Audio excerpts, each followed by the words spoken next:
हाल ही में 1 फरवरी को निर्मला सीतारमण जी द्वारा अंतरिम बजट को पेश किया गया है। तो अंतरिम बजट पूर्ण बजट से किस तरह से अलग है और इस साल क्या-क्या इंपॉर्टेंट चीज़ें हैं जो आपको याद रखनी है, जहाँ से एग्जाम में क्वेश्चंस आ सकते हैं। तो वीडियो को ध्यान से पूरा देखिएगा।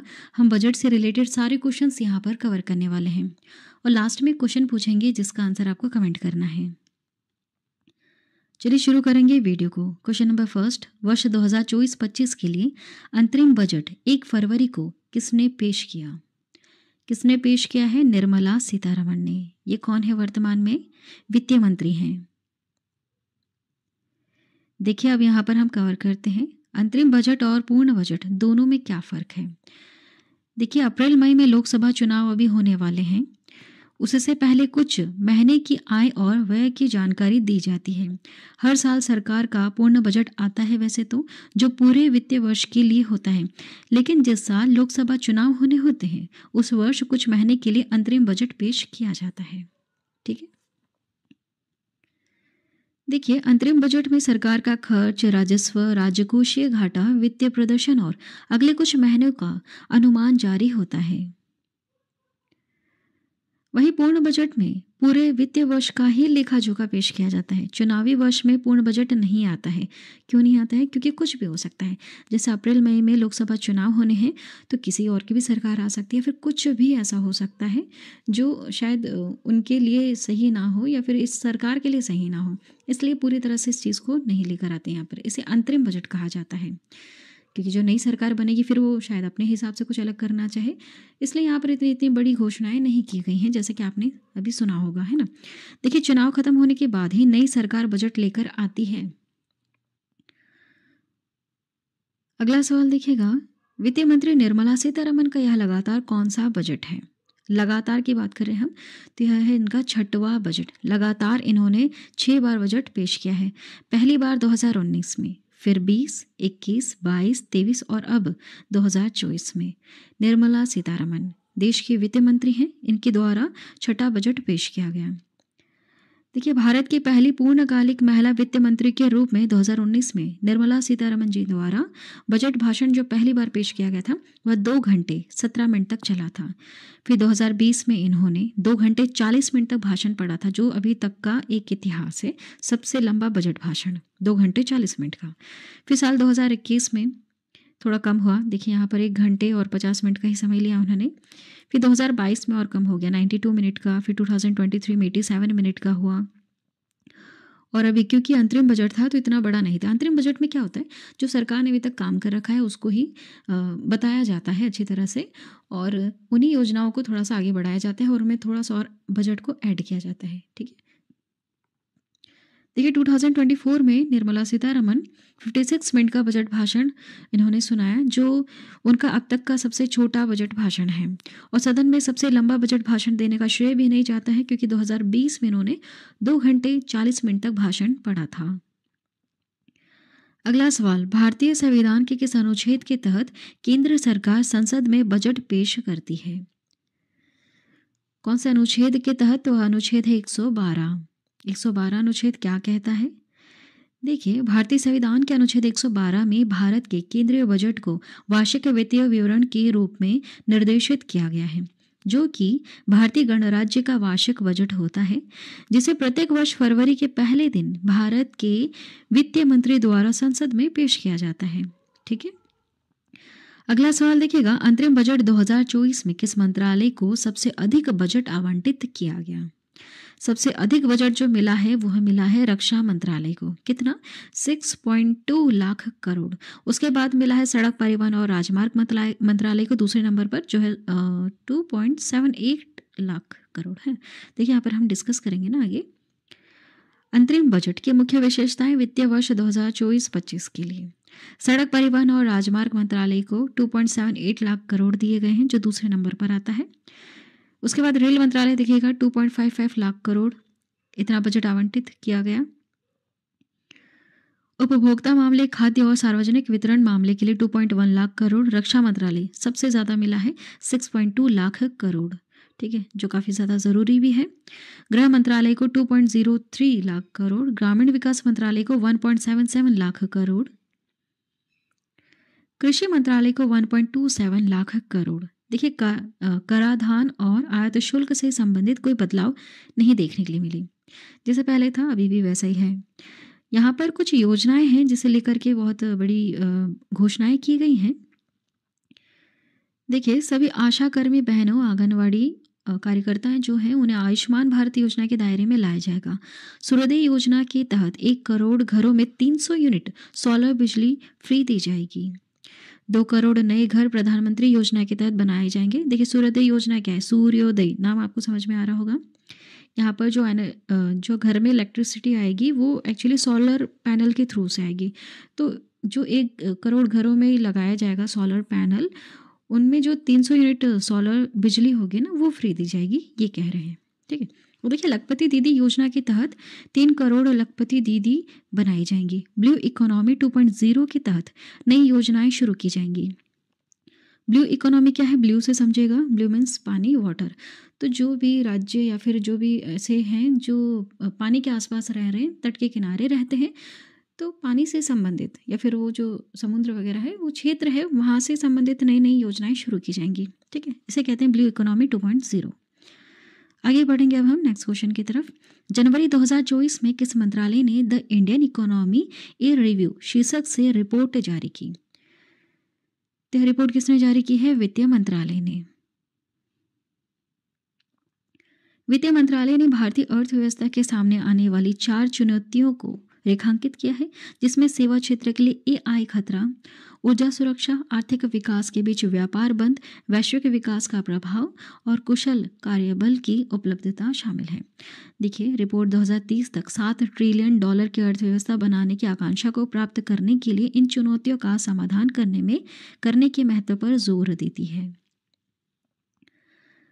चलिए नेक्स्ट क्वेश्चन है, भारत में पहली बार कब बजट पेश किया गया था? पहली बार कब बजट पेश किया गया? तो देखिए याद रखिएगा 7 अप्रैल 1860 में।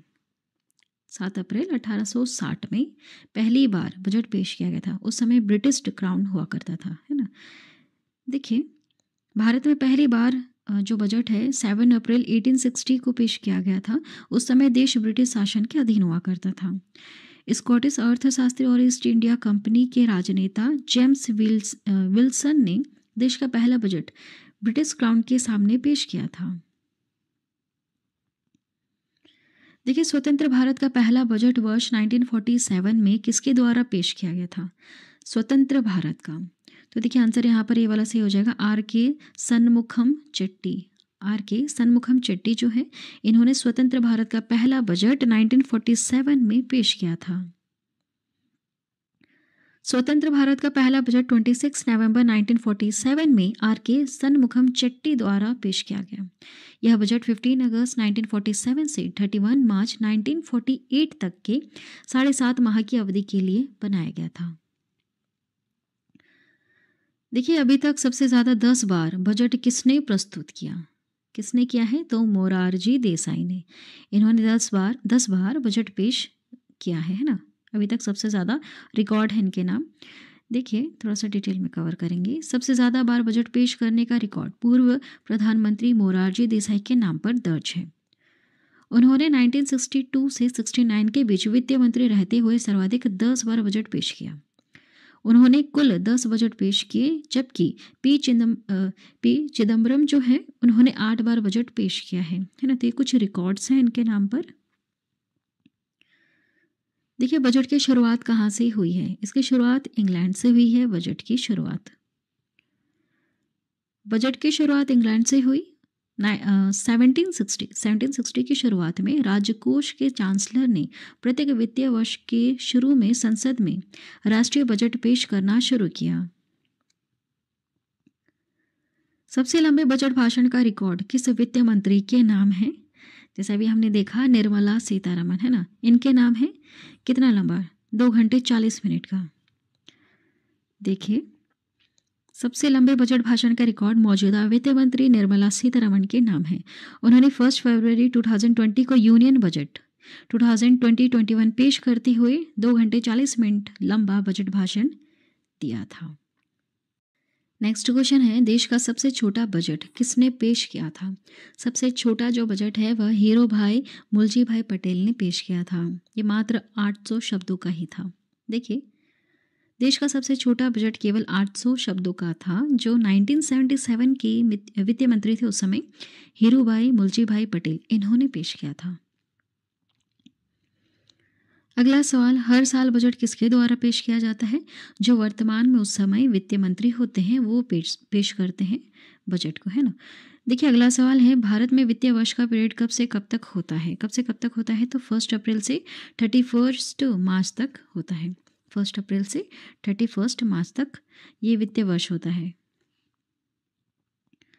ये भारत में वित्तीय वर्ष का पीरियड 1 अप्रैल से 31 मार्च, है ना। जैसे इस साल 2024 के 1 अप्रैल से 2025 के 31 मार्च तक यह चलेगा, उसे कहते हैं वित्तीय वर्ष।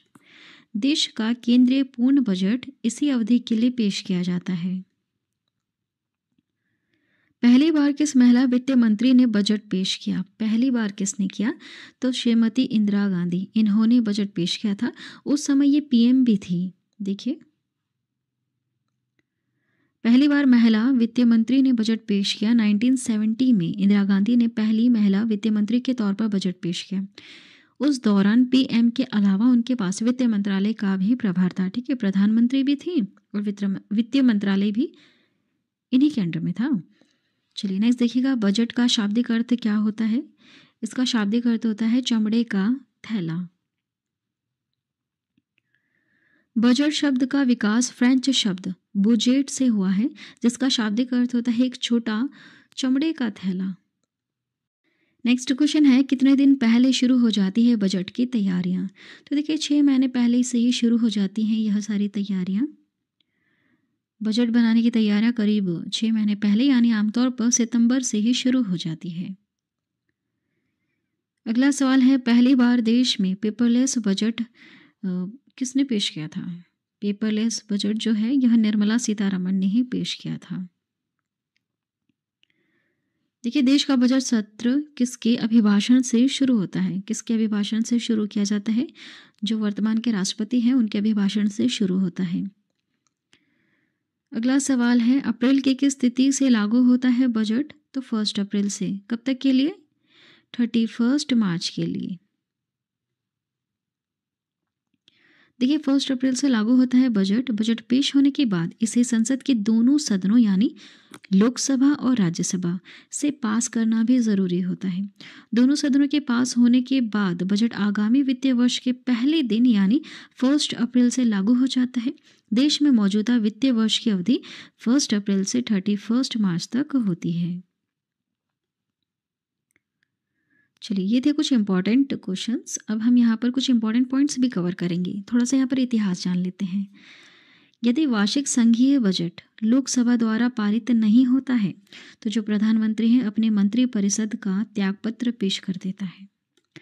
प्रारंभ में रेल बजट और आम बजट एक साथ ही प्रस्तुत किए जाते थे, याद रखिएगा। लेकिन 1921 में नियुक्त ऑकवर्थ कमेटी की सिफारिशों के आधार पर 1924 में यह निर्णय लिया गया कि रेल बजट और आम बजट से अलग प्रस्तुत किया जाएगा। ठीक है, रेल बजट और आम बजट को अलग अलग पेश किया जाएगा।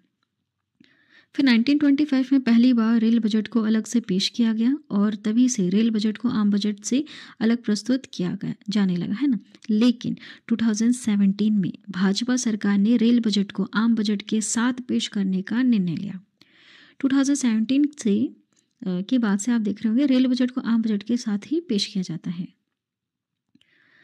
देखिए, पंडित जवाहरलाल नेहरू ने वर्ष 1958-59 का बजट पेश किया और बजट को पेश करते हुए उन्होंने घोषणा की थी कि अगले वर्ष से बजट 28 फरवरी के दिन ही पेश किया जाएगा, है ना। देखिए, अभी हम थोड़ा सा इतिहास जान रहे हैं। देखिए, वित्त मंत्री के रूप में 1991 में डॉक्टर मनमोहन सिंह ने देश में आर्थिक उदारीकरण की नीति लागू करने की घोषणा की थी। अंग्रेज़ों ने भारत के लिए बजट पेश करना शुरू किया तो उसके लिए शाम के 5 बजे का समय रखा गया था। लेकिन 1999 में एनडीए की सरकार के वित्त मंत्री यशवंत सिन्हा ने बजट पेश करने का जो समय है ना वो दिन के 11 बजे का कर दिया था। देखिए 25 फरवरी 1992 में भारत में पहली बार रेल बजट और 29 फरवरी 1992 को सामान्य बजट का टेलीविज़न का प्रसारण शुरू किया गया था। 1955 तक बजट केवल अंग्रेजी में पेश किया जाता था, जबकि इसके बाद से कांग्रेस सरकार ने बजट पेपर्स को हिंदी और अंग्रेजी दोनों में प्रिंट करने का फैसला लिया। अभी भी आप सुनते होंगे जो निर्मला सीतारमण जी हैं वो इंग्लिश में ही बोलती हैं, लेकिन उसको ट्रांसलेट करके हमें सुनाया जाता है, ठीक है, ताकि क्योंकि आमजन भाषा है सभी समझ सकें। अब देखिए यहाँ पर थोड़ा सा और जान लेते हैं कि टैक्स से जो पैसे इन्हें इतने प्राप्त होते हैं वो कैसे ये खर्च करते हैं। वैसे सभी जानते होंगे, फिर भी थोड़ा सा देख लीजिए। इनकम टैक्स, जीएसटी या कहीं और से प्राप्त हुई राशि का खर्च भारत सरकार रक्षा, पुलिस, न्यायिक व्यवस्था, सार्वजनिक स्वास्थ्य, कल्याणकारी योजना, बुनियादी ढांचा जैसे आवश्यक खर्चों के लिए करती है। ठीक है, टैक्स वगैरह आप कोई भी चीज़ खरीद लीजिए, आप बिस्किट खरीद लीजिए, आप चॉकलेट खरीद लीजिए, छोटी से छोटी, उसको आप पलट के देखिएगा, पीछे लिखा रहता है कि कितना टैक्स जा रहा है गवर्नमेंट को और कितना पैसा जा रहा है वो दुकान वाला बेचने वाले को, कितना पैसा जा रहा है। ये सारी चीज़ें मतलब वहाँ लिखा रहता है। जो प्रोडक्शन करने वाली कंपनी है उसे कितने रुपए में उसने, वो सारी चीज़ें लिखी रहती हैं, ठीक है। तो आप देखिएगा वहाँ पर आपको इनकम टैक्स से रिलेटेड दिखेगा। तो ये जो छोटा छोटा होता है ना, हर चीज़ पे टैक्स लगा हुआ है, ये सारा छोटा छोटा करके जब गवर्नमेंट के पास जाता है तो ये बहुत बड़ी अमाउंट बन जाती है। बस उन्हीं अमाउंट को ये रक्षा के ऊपर खर्च करते हैं, पुलिस, न्यायिक व्यवस्था हो गया, सार्वजनिक स्वास्थ्य, कल्याणकारी योजनाएं, बुनियादी ढांचे जैसे जो आवश्यक खर्च होते हैं ना, उन सब पर ये फिर खर्च कर देते हैं। देखिए भारत सरकार नागरिकों के प्रति अपनी कई तरह की जिम्मेदारियों का निर्वाह करती है, जिसमें सरकारी अस्पतालों में इलाज होता है, आपने देखा होगा, मामूली सा खर्चा आता है या फिर बिल्कुल फ्री भी होता है। शिक्षा, नगरपालिका और सरकारी स्कूलों में जो शिक्षा दी जाती है वो होता है। तो यहाँ पर आप देख रहे होंगे दो दो चीज़ों पर बहुत ज़्यादा ये जोर देते हैं। सरकार रसोई गैस की रियायती दरों पर उपलब्ध कराती है या उस पर सब्सिडी देती है। हालांकि टैक्स से प्राप्त होने वाली राशि का इस्तेमाल प्रमुख रूप से राष्ट्रीय सुरक्षा और बुनियादी ढांचा विकसित पर जोर दिया जाता है, ठीक है। अब देखिए इसके अलावा आपके ही द्वारा चुकाए गए टैक्स से सरकार विभिन्न कल्याणकारी योजनाएं चलाती हैं, जिसमें रोजगार से जुड़ी योजनाएं भी शामिल होती हैं। वैसे बहुत सारी योजनाएं हैं, जैसे अगर आपने देख रखी होगी हमारी वीडियो, मैंने बना रखी है वीडियो कि केंद्र सरकार या फिर राज्य सरकार की योजनाएं कौन कौन सी होती हैं। तो ये जो योजनाएं आती हैं इनमें इतना जो पैसा खर्च किया जाता है, जी हाँ, ये सारा पैसा आपसे ही लिया जाता है। देखिए विभिन्न सरकारी और प्रशासनिक विभागों में लाखों कर्मचारी काम करते हैं, जिनका वेतन और अन्य खर्च सरकार आपके टैक्स के पैसे से ही वहन करती है। इसके अलावा प्राप्तियों का एक बड़ा हिस्सा कर्ज का ब्याज चुकाने में भी जाता है। कर्ज, सरकार ना बहुत सारा कर्ज लेती है। आप थोड़ा सा सर्च करिएगा, आज की तारीख में एक एक भारतीय के ऊपर 1 लाख से भी ज़्यादा कर्ज है। मतलब सरकार ने इतना कर्ज ले रखा है, थोड़ा सा सर्च करिएगा। चलिए लास्ट वाला क्वेश्चन आपके लिए, जिसका आंसर अभी आपको कमेंट करना है। क्वेश्चन है, पहली बार किस महिला वित्त मंत्री ने बजट पेश किया? किसने किया? थोड़ा सा डिटेल में बताइएगा, कौन सी ईयर में किया, उस समय उनके पास और कौन कौन से मंत्रालय और भी इनके अंडर में थे, या फिर ये उस समय किस पोजीशन पर थी, है ना, सारी चीज़ें आप बताइएगा। चलिए आज की वीडियो में इतना ही। आई होप यह वीडियो आपको थोड़ी सी नॉलेजेबल लगी होगी, इन्फॉर्मेटिव लगी है तो चैनल को अभी सब्सक्राइब कर देना और बेल नोटिफिकेशन आइकन पे ऑल प्रेस करना मत भूलिएगा, ठीक है। वीडियो को पूरा लास्ट तक देखने के लिए थैंक यू।